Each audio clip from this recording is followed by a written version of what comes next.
우리 할렐루야 샬롬 하고 인사합니다. 할렐루야 샬롬 샬롬 샬롬 샬롬 샬롬 샬롬. 하나님 사랑합니다. 여러분 주 안에서 사랑합니다. 오늘 신명기 7장 1절에서 16절 구별되고 거룩하게 살라라는 제목으로 여러분들과 함께 말씀의 은혜를 나눕니다. 구별이라는 거 뭐예요? 뭔가 어떤 것과 다른 것을 사이에 나타난 차이죠. 구별된 삶을 살아라. 우리는 하나님이 거룩하니 너희도 거룩하고 세상 사람과 다르게 구별되게 살아라 라는 말씀을 많이 합니다. 확연하게 다른 것에 대해서는 굳이 구별하라 소리를 하지 않습니다. 그런데 뭔가 비슷해 보이는 것일 때 우리가 항상 구별된 삶을 살라고 하죠. 우리가 보면 항상 우리 그 해외에 나가 보면은 아시아, 우리나라 그리고 중국인, 일본인 이런 경우에 비슷하게 보여요. 구별하기가 어렵다라는 얘기를 합니다. 이런 것처럼 항상 우리들이 그 구별된 삶을 살아야 된다. 장차 가나안 땅에 들어가거든 어떻게 하고 살아라? 구별되게 살아라 라고 말씀을 하고 계세요. 지난 그 신명기 6장까지는 쉐마의 본문을 가지고 두 가지를 말씀했습니다. 첫째, 마음을 다하고 뜻을 다하고 힘을 다하여 여호와 하나님을 사랑하라. 너무 유명한 말씀이죠. 6장 5절이죠. 둘째는 자녀에게 부지런히 가르쳐라. 6장 7절에 나옵니다. 그래서 9절까지 쭉 얘기가 미간에도 말씀을 붙이고 손목에도 붙이고 문설주와 바깥 문에도 말씀을 붙여서 자녀들이 항상 말씀을 묵상하고 보고 그렇게 자라나도록 너희들이 가르치라 합니다. 중요한 것 율법으로 말미암아 하나님을 보고 자신을 보라는 그런 말씀입니다. 인생이 얼마나 하나님과의 기준으로부터 멀어져 있는가를 율법을 통해서 깨달을 수 있다는 겁니다. 그것으로 우리가 구원을 이룰 수는 없어요. 깨달았으면 그 다음에 행해 가야 된다는 말씀을 늘 우리가 하고 있죠. 그리고 다음은 하나님의 기준, 하나님의 형상을 회복해야 하는데 방법은 하나님을 경외하고 하나님을 사랑하는 것이다 라고 말씀하죠. 그러므로 이스라엘 백성이나 그의 자손들이 기억해야 할 것, 율법으로 자신들의 현실과 자신들의 선 자리를 알고 하나님을 사랑함으로 하나님과 가장 가까운 자리, 하나님을 가장 닮은 자리를 회복해 가라는 말씀을 합니다. 하나님과 이스라엘의 관계에 관한 말씀을 하시는 그 하나님은 장차 가나안에 들어가서 가나안 사람들과 어떻게 살아야 하는지에 관한 말씀을 하셨는데 바로 오늘 본문이 우리 어떻게 살아라? 거룩하게 살아라. 어떻게 구별하여서 살라는 말씀을 합니다. 우리가 거룩에 가나안 7족속을 진멸하라고 말씀하고 있죠. 가나안 7족속이 누구예요? 보면 브리스 족속, 가나안 족속, 브리스 족속, 히위 족속, 여부스 족속, 그리고 너보다 많고 힘이 센 7족속을 쫓아내실 때에 1절에 그러죠. 헷 족속, 기르가스 족속, 아모리 족속 이렇게 해서 7족속을 말하는데 그들에게는 어떻게 해라? 내 하나님 야훼께서 그들을 내게 넘겨서 내게 치게 하리니. 가나안에 들어가서 그 7족속을 이스라엘 그 민족의 백성이 싸워서 이긴다라는 건 불가능한 겁니다. 그런데 하나님께서 치게 해줄 거니까 너희들 그들을 남기지 말고 불쌍히 여기지도 말고 어떤 언약도 하지 말고 시집도 가지 말고 장가도 가지 말고, 그죠? 4절에 그가 내 아들을 유혹하여 그가 여호와를 떠나고 다른 신들을 섬기게 함으로 여호와께서 너에게 진노하사 갑자기 너희를 멸하게 될 거니 그렇게 하지 말라. 우리가 살아가면서 지금도 결혼할 때 어떤 믿음이 같은, 신앙이 같은 사람과 결혼하라는 성도들인 경우에 같은 믿음 있는 형제와 자매가 결혼을 해야 된다. 아니고 정말 어쩔 수 없어 결혼할 때는 분명히 전도하여서 믿음이 있는 자가 되게 해야 되는데 굉장히 그게 힘이 들고 위험하니까. 왜냐하면 먹힐까봐. 그래서 안 믿는 그 형제에게 믿는 자매가 결혼하면 교회 같이 나갈게 했다가 결혼해서 결국은 교회를 못 나가고 세상에 빠지는 그런 자매들을 보는 경우가 많습니다. 그렇기 때문에 그런 부분들을 너희들이 구별한 삶을 살아야 되고 그들과 함께는 함께 같은 길을 가지 않는 것이 좋다. 결혼생활을 함께 하지 않는 것이 좋다라는 말씀을 합니다.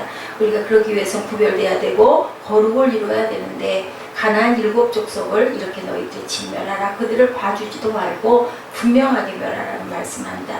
하나님은 가나안 7족속을 조금도 불쌍히 여기지 말고 철저히 진멸하라. 사울왕에게도 그 얘기를 명령을 하셨었어요. 그런데 사울왕이 그만 그저 그 적군들을 봐주고 그냥 보내주고 타일르고 보내준 다음에 어떻게 됐어요? 결국은 거꾸로 먹히는 그런 것을 우리가 봅니다. 이런 것처럼 우리가 항상 하나님께서 멸하라 하실 때는 멸해야 되는 이유가 있으신 거죠.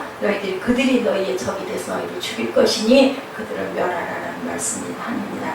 예, 불쌍히 여기지 말고 진멸하라. 이전에 그때 너는 그들을 진멸할 것이다. 여기서 진멸하다는 말은 철저히 죽인다. 아니 왜 하나님께서 죽이라고 그러셔, 그죠? 예, 잘 타일러서 살려놓고 그리고 예, 하나님을 믿게 하면 되는데 그러지 못할 것이니까 하나님이 진멸하라고 말씀하시는 거죠. 명령입니다. 아주 잔인한 학살 명령으로 보일 수 있는데 중요한 구속사적 의미가 담겨 있다는 것을 절대 잊어버리지 말아야 된다. 가나안 정복 전쟁은 하나님의 공의를 실현하는 예, 성전, 예, 뭐예요? 하나님의 그 뜻을 실현하는 성스러운 전쟁이다. 죄와 사탄의 왕국을 철저히 섬멸하고 하나님 나라를 건설하는 과정을 말씀하고 있습니다. 사탄의 나라 죄악의 왕국을 완전히 파괴해버리지 않으면 주님의 나라가 그 자리에 온전히 채워질 수가 없기 때문에 이 진멸의 명령의 두 번째 의미는 하나님께 범죄하고 반항하는 자들에게는 엄격하고 공의로운 심판이 있을 뿐 어떤 자비나 동정도 허용되지 않는다는 것을 보여주고 있는데 이것은 신약 마태복음 24장 40절에서 44절에도 똑같은 말씀으로 증거하고 있습니다. 그래서 이스라엘은 자기 전쟁이 아니라 하나님의 심판을 대행하는 자로 이 진멸의 명령에 순종해야 했다는 거죠. 가나안 7족속에 대한 하나님의 두 번째 명령은 그들과 어떤 언약도 하지 말고 그들을 불쌍히 여기지도 말고 그들과 혼인하지도 말아라. 불쌍히 여기지 말라는 말은 가나안 족속들의 죄에 대해 단호한 조치와 철저한 징벌을 명령한 것이지 일반적인 동정이나 자비심까지 포함한 것은 절대 아니라는 것을 알아야 됩니다. 죄는 미워하되 인간은 미워하지 말라는 말씀이 있죠. 죄 문제에 있어서만큼은 결코 온유하게 온화하게 우호적으로 굴지 말아라. 왜냐하면 죄, 두상숭배에 대한 감상적인 태도나 미온적인 대처는 오히려 문제를 악화시키고 내가 그 죄에 빠져서 우상을 함께 섬길 수 있기 때문에 그렇게 해서는 안 된다. 그 표본적인 사람 솔로몬 왕이죠. 후처들이 전부 다 그 이방신들을 섬기는 사람들을 그렇게 결혼을 함으로 인해서 많은 우상을 섬기게 되고 본인도 같이 예배를 하는 그런 경우들을 보므로 하나님께서 결국은 그 나라가 남북이 분열되는 그런 사태를 맞는 것을 우리가 봅니다. 또 누가 그랬어요? 이세벨 왕이죠. 아주 완악한 그런 왕이 왜 아내로 인하여 아주 완악한 왕이 되는 것을 우리가 봅니다. 이렇기 때문에 절대로 그래서는 안 된다. 우상 숭배에 대한 감상적인 태도를 버려라. 그들은 혼인을 금한 것은 후대 이스라엘이 이방인들과 결혼하면서 자연스럽게 그들의 우상 숭배를 받아들이고 이스라엘 통일왕국을 분열하고 망하고 만 역사를 우리가 남북이 분열된 역사를 우리가 알기 때문이다라는 것을 우리가 압니다. 그들과 혼인은 집안의 우상을 끌어들이는 일을 집안을 망하게 하는 일이다. 가나안 딸들이 아무리 예뻐도 그들을 이스라엘 남자의 배필로 받아들여서는 안 되고 가나안의 아들이 아무리 능력이 있어도 그들을 사위로 삼아서는 안 된다. 그런데도 혼인을 그 결혼을 이렇게 많이 해서 나중에는 어떻게 해요? 돌려보내는 사태까지 역사에 보면 일어납니다. 하나님께서 이스라엘에게 가나안 7족속을 명하라고 하신 것에는 우리들에게도 영적인 메시지를 증거해주고 있습니다. 하나님께서 7족속을 진멸하는 것은 이스라엘인들은 옛사람이 죽고 새사람이 된 존재들이기 때문에 고린도후서 5장 17절이죠. 그런즉 누구든지 그리스도 안에 있으면 어떤 새로운 피조물이라 이전 것은 지나갔으니 새 것이 되었도다. 새사람이 되었다고 해서 완전히 된 것이 아닌 거예요. 우리 안에 죄성이 있기 때문에 또 미혹과 또 유혹을 하다 보면 우리가 그쪽으로 쓰러지고 넘어질 수가 있기 때문이라는 거죠. 불신자들은 옛사람 속에 옛 성품을 가지고 있기 때문에 일관성 있는 존재, 그렇게 해서 우리는 결국 세상으로 넘어질 수가 있다는 겁니다. 옛 성품이 우리 안에 남아있죠. 지속적으로 우리를 계속 괴롭히고 유혹하고 그리고 아주 미혹을 한다는 겁니다. 본문 20절에 이 가나안 7족속은 숨어있다라고 기록되어 있습니다. 20절 한번 다시 보실까요? 본문 20절 6장 내일 증거할 부분이긴 하지만 우리 20절에 뭐라고 말씀했는지 우리 함께 봅니다. 네, 하나님 여호와께서 또 왕보를 그들 중에 보내어 그들의 남은 자와 너를 피하여 숨은 자를 멸하시리니 이렇게 말씀하고 있습니다. 숨어 있다라는 거예요. 남은 자가 있다라는 거예요. 이것을 멸할 것이다. 그리고 그 종류도 많고 영향력도 아주 강합니다. 바울사도 말씀하죠. 로마서 7장 21절에서 24절 내가 한 법을 깨달았다라고 말씀합니다. 선을 행하기 원하는 나에게 악이 함께 있는 것이로다. 내 속사람으로는 하나님의 법을 즐거워하되 내 지체 속에서 한 다른 법이 내 마음의 법과 항상 싸운다. 내 지체 속에 있는 죄의 법 아래 나를 사로잡아오는 것을 본다. 오호라 나는 공고한 사람이로다. 이 사망의 몸에서 누가 나를 건져내랴. 건져내실 분은 예수 그리스도의 보혈의 피밖에 없습니다. 그러므로 가나안 7 족속을 멸하라는 말씀은 죄와 타협하지 말라는 뜻을 갖고 있다는 것 우리가 알아야 되겠죠. 오늘날 그 기독교의 문제는 외부적인 문제가 아니라 내부적인 문제가 엄청나게 많다라는 거죠. 예, 내부적인 문제란 교회의 죄에 대한 태도, 성도들의 죄에 대한 태도. 그것이 어디서? 예, 믿지 않은 사람들 아니면은 미혹의 영들이죠. 많은 사람들이 죄를 그대로 방치하거나 혹은 죄와 싸움을 심각하게 생각하지 않기 때문에 그것이 또한 어디에 가정에 부부 관계에 한 사람은 믿고 한 사람은 믿지 않다 보니까 이런 일들이 많이 있다라는 겁니다. 예, 참된 성도는 죄를 그대로 방치하거나 묵인하면서 살 수 없고 살아서는 안 된다라는 거죠. 왜냐하면 하나님을 거역하는지 하나님의 십자가의 은혜를 무익하게 만드는 이제 성령을 침묵시키는 죄를 가져간 성도는 그 자체를 잊을 수 있을 수도 또한 받아들일 수 없는 모순을 갖고 있기 때문이라는 겁니다. 우리가 마음에서 일어나는 죄와 생활 속의 죄 그리고 다른 사람과의 관계에서 다른 사람에게 미혹되는 그 모든 죄에 대해서 관심이 없고 죄로 인한 애통이 없다면 우리는 진정한 하나님의 백성이라고 크리스찬이라고 할 수가 없다라는 겁니다. 그것은 누구도 그 부분에서 우리가 방심할 수가 없습니다.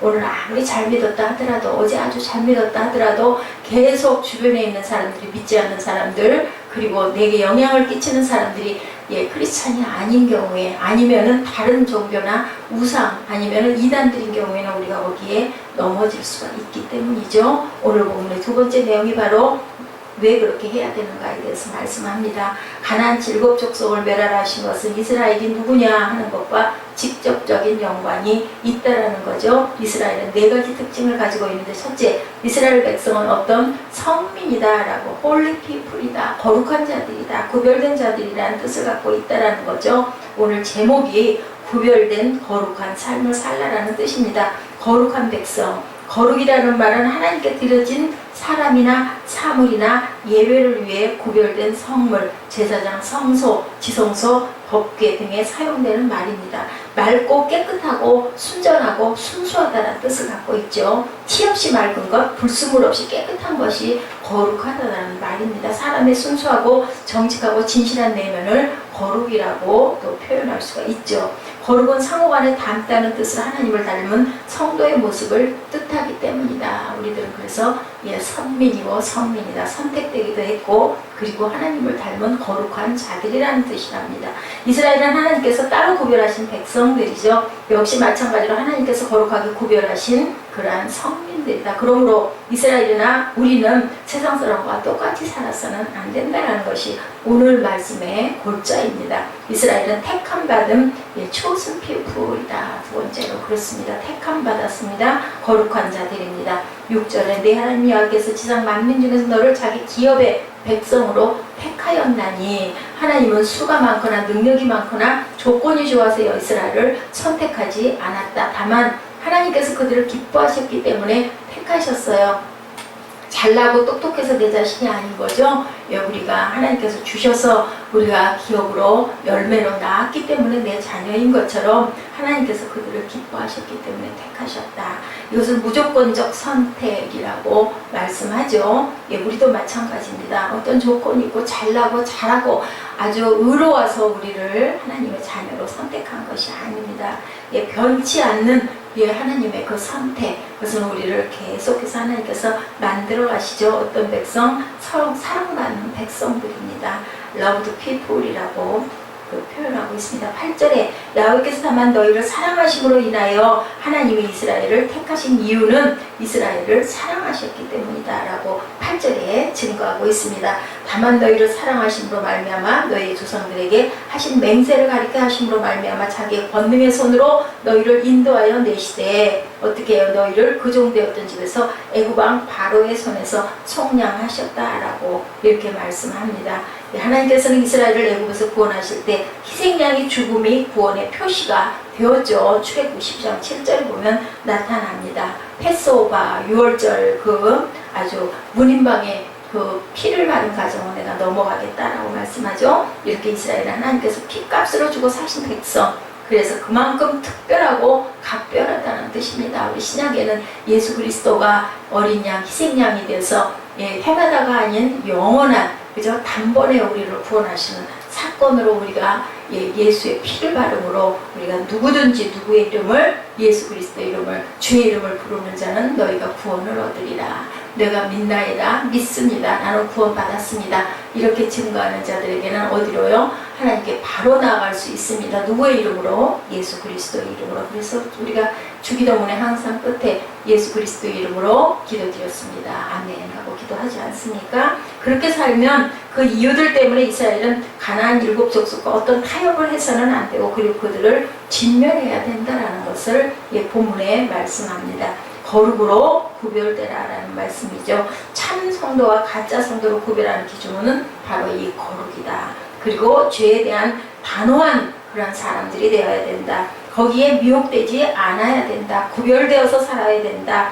죄와 피 흘리기까지 싸우는 사람, 죄는 어떤 것도 허용하지 않는 사람, 악은 모양이라도 버리는 사람이 되어야 된다. 성결하고 거룩한 사람이 참 성도다. 거룩이 성도와 그러한 그 비성도를 구별하는 표시라는 것, 우리는 과연 어떨까 생각해 봅니다. 하나님은 머지않아 가나안 땅에 들어갈 이스라엘에게 이것을 요구하셨죠. 오늘을 살아가는 우리에게도 이 거룩하게 살라라는 말씀을 하고 있습니다. 하나님의 거룩한 백성은, 하나님의 택함 받은 백성은, 하나님의 사랑받는 백성은, 그리고 예수 그리스도의 십자가의 은혜로 구원받은 백성은 이렇게 구별되어야 되기 때문이다. 거룩하게 살아야 됩니다. 성별돼서 살아야 됩니다. 또한 택함 받은 백성답게 살아야 됩니다. 하나님의 사랑받는 백성으로, 구원받은 백성으로 살아가는 너희들이 되기 위해서는 7족속을 봐주지 말고 단호하게 멸하라는 말씀. 끝까지 내가 너에게 그 권한을 줬으니 사단을 멸하라. 세상을 이겨라.